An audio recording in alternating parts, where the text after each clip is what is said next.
All right, welcome to The Explainer. Today, we are diving into this incredible ancient guide.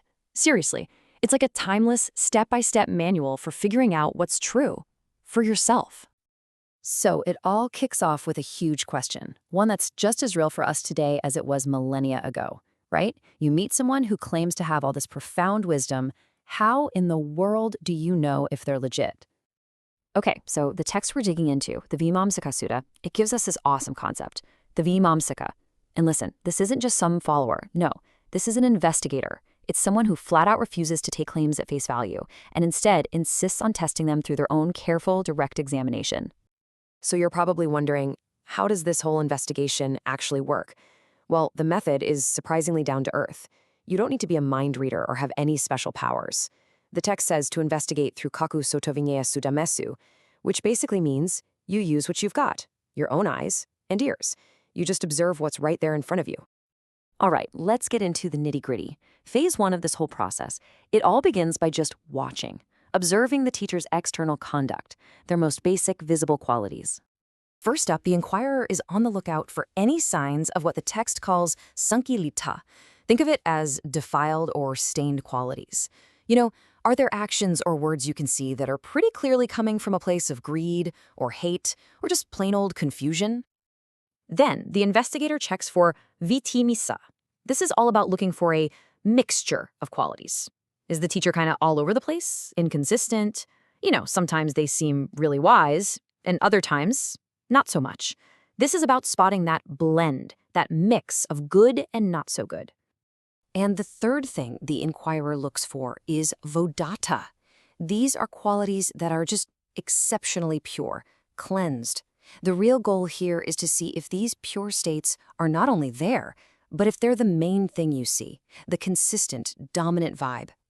So, after watching for a while, really paying attention, the inquirer reaches a conclusion. They realize, hey, I'm not seeing any of those stained, defiled states, but I am consistently seeing these cleansed, purified qualities in this person. Okay, on to phase two.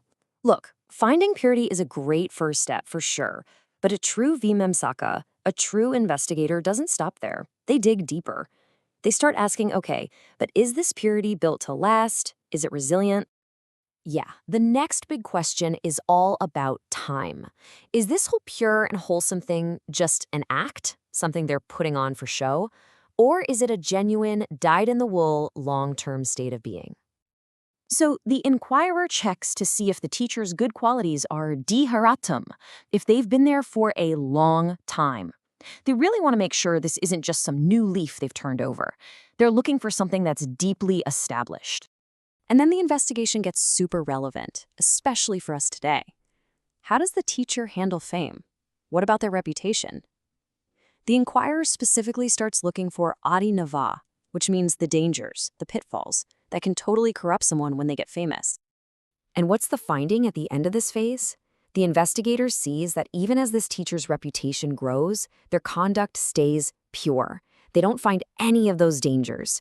The teacher seems totally uncorrupted by all that pressure of being well known. And that brings us to phase three, which is honestly the most critical part of the whole investigation. Now we're probing their motivation. What's actually driving all this pure and consistent behavior? What's at the root of it? And here, the investigator is looking for a really subtle but incredibly important distinction. Is the teacher upekkhā, meaning they stop themselves from doing bad stuff out of fear? Or are they upekkhā, meaning they stop because they're genuinely free from the desire to do it in the first place? And this, right here, this gets to the absolute heart of it. The inquirer wants to confirm that the teacher's mindset is basically, look, I don't do these things, not because I'm scared of the consequences, but because the actual desire for them is gone. It's been destroyed. See the difference? That's action coming from freedom, not from just bottling things up. So it's only after going through this whole incredibly thorough three-part investigation that the Vīmaṁsaka finally makes a move. Now, with this solid foundation of confidence that they've built themselves, they can approach the teacher and actually listen to what they have to say. Which brings us to the grand finale, the ultimate result of this entire incredible journey of inquiry. And the results?